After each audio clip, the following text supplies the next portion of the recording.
que j'essaie d'expliquer pendant les stages, voilà, je suis désolé, je ne vais pas avoir de position magique ce week-end. Je ne vais pas arriver, je ne vais pas faire ding, tac, celui-là il va être sur la main, ding, celui-là, ah, il est plus planté, ding, ah, celui-là maintenant il saute plus haut, ça n'existe pas. Celui qui vous vend ça, il vous vend du rêve, c'est bien, mais il vaut mieux aller au ciné. Hein.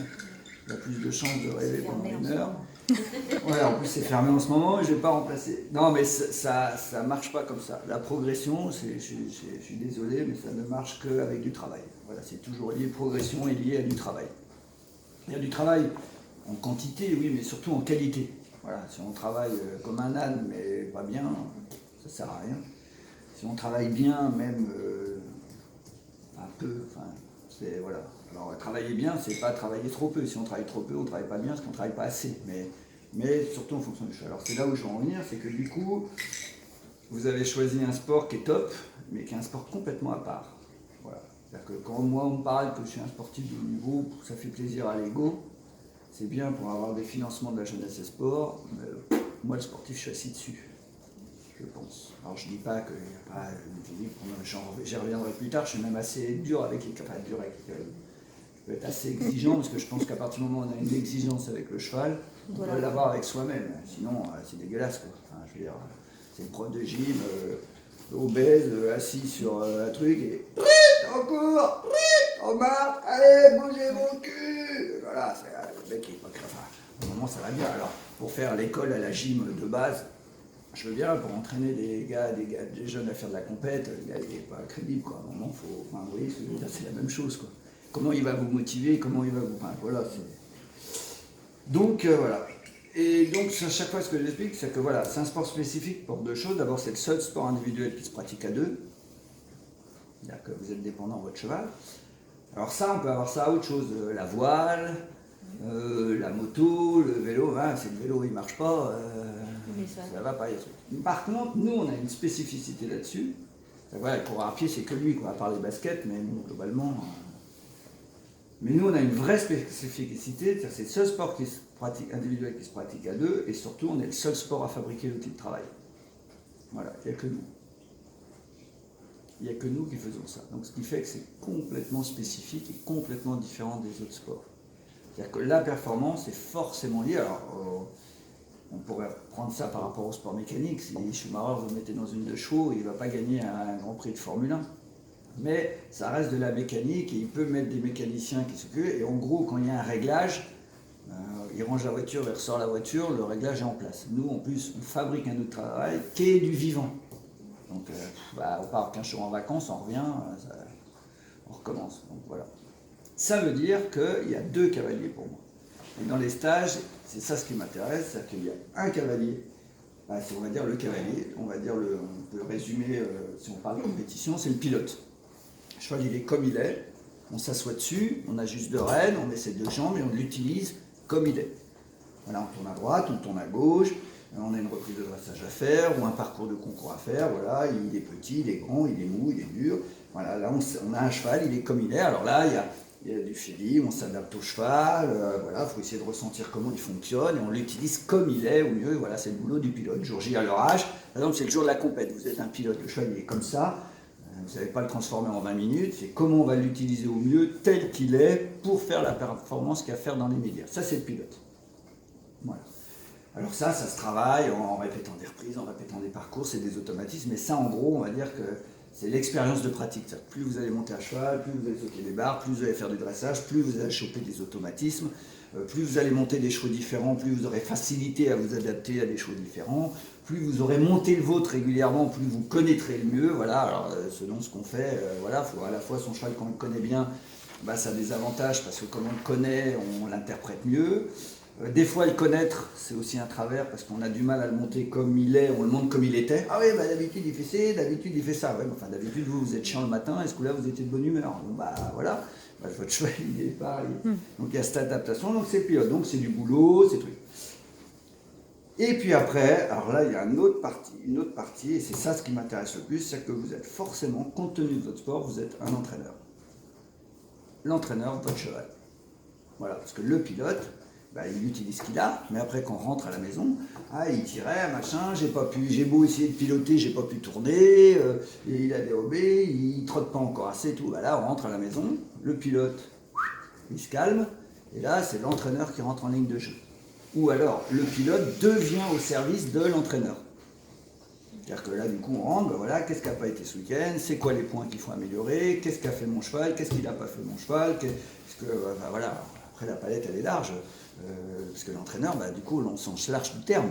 L'entraîneur, il doit améliorer la technique, il doit améliorer la condition, il doit améliorer la forme physique, il doit s'occuper du mental, parce que le mental de son cheval, c'est pareil, enfin voilà, et au même titre que l'entraîneur avec vous.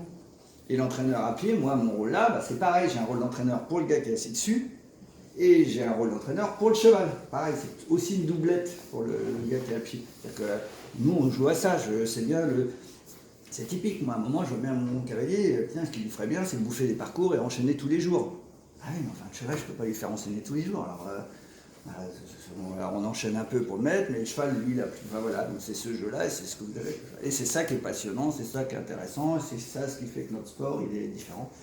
Et puis voilà, et puis comme un entraîneur, on change de cheval, même si on a une ligne, une base d'entraînement qui est la même, on l'adapte, parce que celui-là il est grand, celui-là il est petit, celui-là il est mou, celui-là il est raide, donc on sait ce qu'on veut obtenir, parce que par contre il y a un truc qu'il ne faut pas se tromper, c'est quand on est arrivé en compétition, c'est le même parcours pour tout le monde, c'est la même reprise pour tout le monde, donc le cheval il a beau être petit, grand, machin, j'entends beaucoup, ah ouais mais à la maison, distance, quand c'est ça il a du mal, machin. Ah ouais, mais quand j'arrive en concours, je dis au chef moi là, tu m'enlèveras 20 cm, ça va m'arranger. Hein. Et puis non, on est obligé de faire. Donc après, à la maison, selon ce qu'on cherche, la compétition garde toujours le pilote à fleur de peau. Quoi. C'est-à-dire que le concours ce week-end, machin, non, à un moment, il faut que celui-là il se calme et que ça soit vraiment l'entraîneur qui prenne le dessus. En disant, ok, il y a le concours qui arrive, mais là, pour le moment, le cheval, il est raide, il est machin, la séance, voilà. Et surtout, l'entraîneur, c'est lui qui organise le travail. Et le travail, on l'organise sur l'année, c'est le programme, voilà, fin d'année, je vais arriver là, c'est ce qu'ils aiment bien, là, c'est très moderne, là, c'est des objectifs, très bien, ouais. Puis après, les objectifs, il y a des objectifs intermédiaires pour arriver à ça, alors, nous on les connaît, il y a les qualifs, les machins, de toute façon, on est obligé de passer. Et puis après, il faut qu'ils soient prêts à ça, techniquement, physiquement, et puis voilà, puis après, aujourd'hui, puis au mois, et puis à la semaine, et puis à la séance. Voilà, aujourd'hui j'ai prévu de faire ça, je le sors du box, je le mets au trot, tiens il est raide, j'avais prévu de faire ça et ça, faut que j'adapte. Un peu plus, un peu moins. Et voilà, et c'est la différence, c'est qu'au début, on monte en club, on monte son cheval.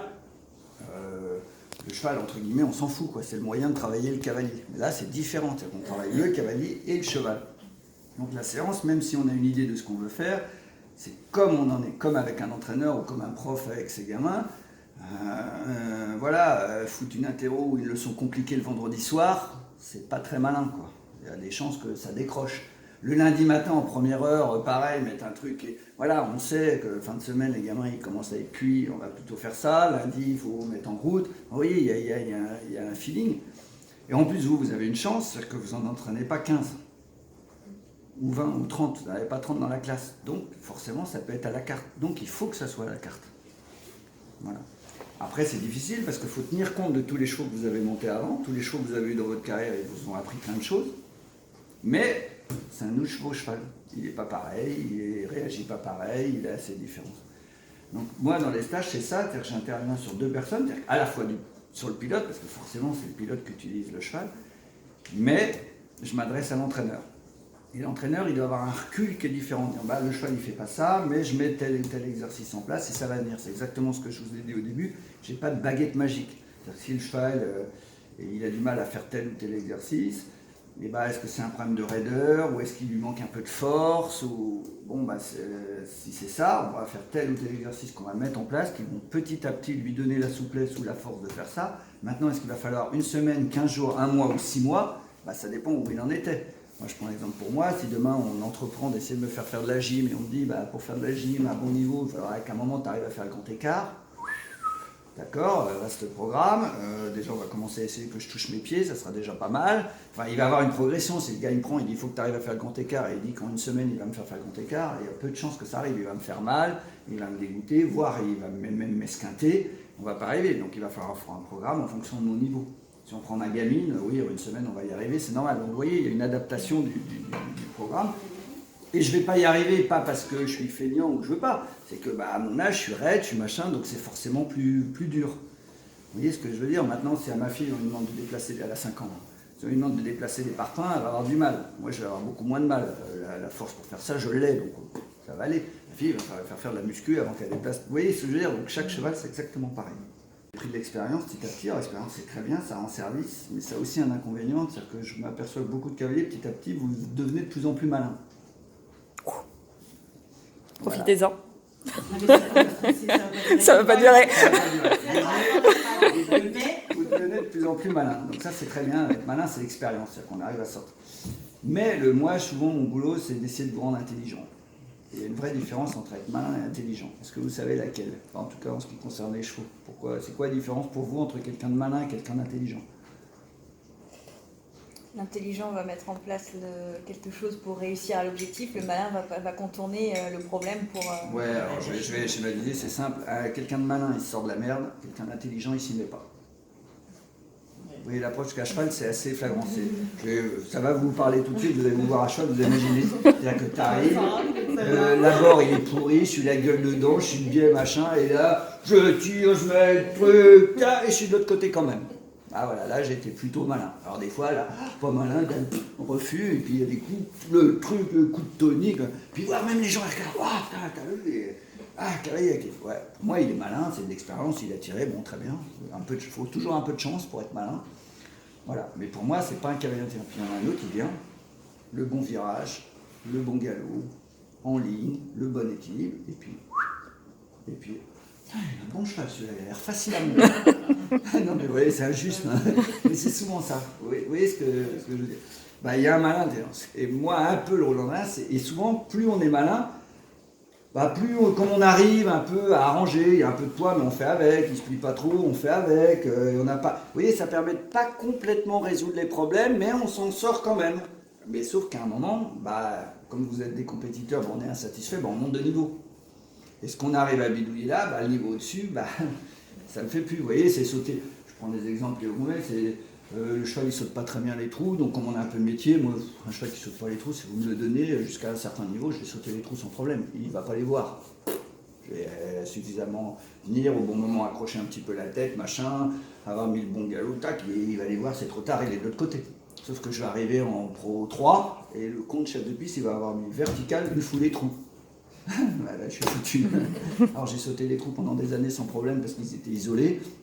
Là on met vertical, il me fout les trous, c'est foutu quoi. Il faut bien que je saute le vertical, en l'air du vertical il a vu le trou, et quoi.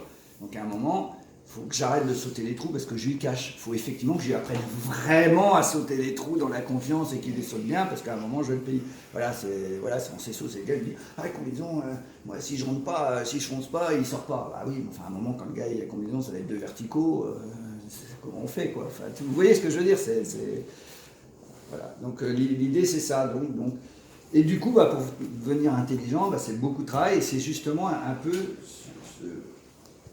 prendre du recul et regarder. C'est comme en stage, je dis souvent ceci, vous allez voir, souvent en stage, j'ai l'impression que je vous apprends rien de nouveau. Mais souvent, des fois en stage, vous êtes content parce que vous avez fait mieux que d'habitude. Vous avez l'impression de progresser. Je crois pas.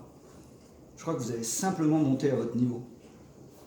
Déjà, si vous montez à votre niveau, vous allez voir que vous montez beaucoup mieux que vous pensez. Ou en tout cas, très bien. Très souvent, au quotidien, on est toujours en dessous.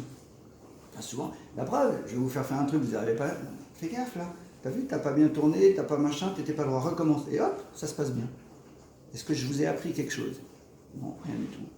Je vous ai simplement appris, obligé à monter à votre niveau. C'est-à-dire à faire ce que vous savez faire. Mais ce que vous savez faire, si vous avez décidé de le faire, si vous pensez à le faire, si vous êtes concentré à le faire, et vous voyez ce que je veux dire? Alors c'est la difficulté que vous pouvez avoir et que je rencontre en compétition. Alors c'est là où je vais être plus dur et moins tendre. Soit on fait de la compète et on monte à cheval pour s'amuser. Donc on se fait plaisir, on monte, on a un cheval adapté à son niveau. C'est-à-dire que moi je ne suis pas très doué sur les barres, donc je prends un cheval qui a plutôt que d'expérience sur les barres. Sur le plat je tape du cul, alors bon j'en prends un qui ne trotte pas trop et qui se coupe pas trop. Enfin voilà, on s'adapte et le but c'est de se faire plaisir. On sait que son niveau c'est l'amateur 2. On fait de l'amateur 2, puis voilà, puis un coup on est bien, un coup on est moins bien, quand on fait une barre, on les fait donner une caresse et des caresses, et ça va très bien. Moi, c'est zéro problème. Ou alors on passe à un autre cap, parce que voilà, on a un peu des exigences sportives. C'est-à-dire qu'on se dit, le cheval, j'aimerais qu'il progresse, puis que si ça va bien, j'aimerais qu'il monte d'un niveau, et puis si ça va bien, je voudrais encore monter d'un niveau, et puis là, d'avoir fait 4 points, ça me fait chier, j'aimerais être sans faute, et la reprise. Alors là, on rentre dans un processus qui est différent, c'est qu'on rentre dans un processus sportif, avec des exigences sportives. Et avant tout, déjà, d'entrée, vous allez avoir des exigences avec votre cheval. C'est-à-dire que là, votre cheval, quand il fait des barres, ça ne vous amuse plus. Quand il se coule la tête au dressage, ça ne vous amuse plus. Alors là, on ne va pas hésiter à changer de mort, les protège-boulets qui vont bien, le coup de barre au cul s'il s'arrête, la barre en bois lourde parce qu'il fait toc-toc tout le temps. Enfin, oui, on commence à être moins agréable. Ok, moi, il y a zéro problème. À ce moment-là, il faut être moins agréable avec le pilote aussi. C'est-à-dire que le pilote, du coup, devient aussi un entraîneur rigoureux, exigeant, avec un cavalier discipliné. Vous voyez ce que je veux dire? C'est qu'il faut tout aille avec. Donc, et c'est pas facile parce que je vous comprends et je me place de certains. Moi j'ai de la chance, je fais que ça. Mais même quand on fait que ça, monter le 5e cheval comme on monte le premier, c'est pas facile. Quand on a fait une bonne journée de merde avec un patron qui a fait chier, qu'on arrive ici qui fait -2, qu'il faut sortir son cheval et que déjà pour commencer en sortant du box, il vous a marché sur le pied. Après monter dessus et faire comme si c'était une bonne journée, c'est difficile. Mais il faut y arriver quand même. Parce que lui, que vous ayez passé une bonne journée, une mauvaise journée, machin, il s'en tape. D'abord, il ne le sait pas, c'est pas son problème. Donc, il faut essayer à cheval à un moment. Là, je monte.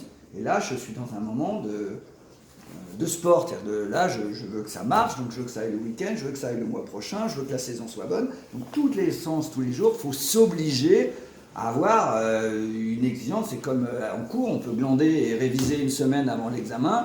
Où tous les jours on essaie de travailler un peu, on organise son travail, enfin, ce que vous faites sûrement dans votre boulot, ce que vous avez fait sûrement dans votre scolarité, c'est qu'à un moment il faut s'y mettre quoi. Vous voyez ce que je veux dire, il n'y a pas de miracle. Et bien à cheval c'est pareil, à un moment il faut s'y mettre. Parce que les résultats ne passent que. Alors c'est vrai qu'attention, ça ne veut pas dire qu'il faut devenir hystérique, mais c'est comme le reste. Des fois, s'y mettre un minimum, bah, au bout ça amène des progrès, c'est finalement moins dur que de s'affoler au dernier moment et tout. Et je pense que qu'on disait tout à l'heure, par exemple les angoisses à l'obstacle ou des tas de choses, et ben ça vient de là. D'abord, vous n'avez pas conscience de ce que vous êtes capable de faire, donc vous pensez toujours que ce qu'on va vous faire faire, c'est pas pour vous. Mais ça, c'est un problème technique. Ce qui rassure, c'est la technique. Ça, faut savoir. Quand c'est soit on est inconscient, mais si on est inconscient, on n'est pas courageux. Parce qu'un gars courageux, c'est celui qui se rend bien compte qu'il y a un risque et qui y va quand même. Le courage, c'est ça. Le courage, c'est de savoir qu'il y a un risque et qu'on y va quand même. Mais si on ne voit pas le risque. Et ce qui permet de rassurer, de ne plus avoir l'impression qu'il faut du courage, c'est-à-dire se dire putain, il y a un risque, machin, c'est la technique.